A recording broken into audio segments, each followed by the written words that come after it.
First taste for me was, I think, 2011 on the America's Cup World Series in the 45s, as they were known then. Yeah, we were in Naples, actually, and hometown event for the Italians, and it was, a bit of pressure on for us to go and prove that we can step straight into that class of boat and do a good job. And fortunately for us and the Piranha team, as it was then, we went and won the event, and happy days. And it was something that will stick with me forever, is sailing along the front in Naples, and I don't know how many people, but it was a ridiculous number of people on the front. The crowds are cheering because this is the way it's going. Italy are celebrating Luna Rossa Piranha winners here in Naples. It was one of those moments that I'll take to my grave with me, and it was pretty emotional, and it was an awesome thing to get done, and it was great to see how passionate they were for the sailing, and it definitely lit a fire then to have our own flag at the top of the rig and do it for the UK.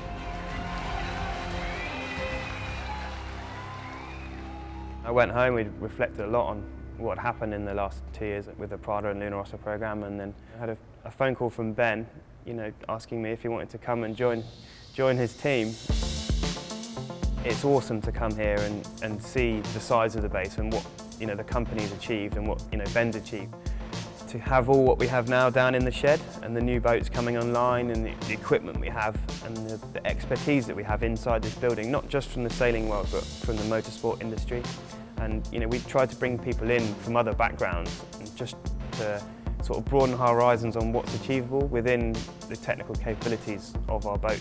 I really like that side of it. I like the technical side of what we have is a very awesome bit of kit, but how we're going to make it quicker. We always talk about efficiency, and it's really important that we make everything as efficient as possible for the sailor. I'm one of the boat captains of the sailing team, so I have a responsibility to make sure that the boat is ready effectively to go on the water every day, and make sure that all our systems are working well and are fixed from the day before maybe. And any upgrades we want to do, it comes through me, and then I transfer it onto the shore team.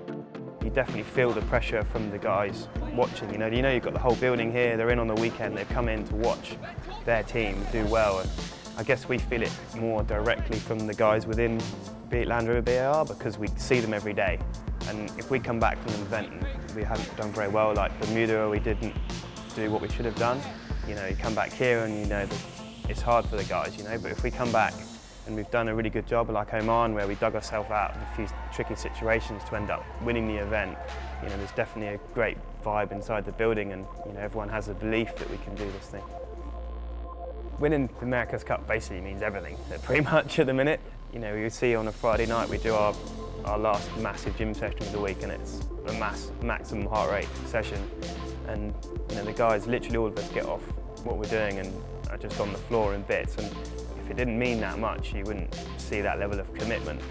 It's an awesome opportunity, and it's a pleasure to work here and be part of this team, and to have, at the end of the day, have the Union Jack at the top of our rig, which is not something that happens very often in the America's Cup, and definitely not something that happens to the level that we're at now with the team that we have, and the chance we have of getting this thing done and bringing it back.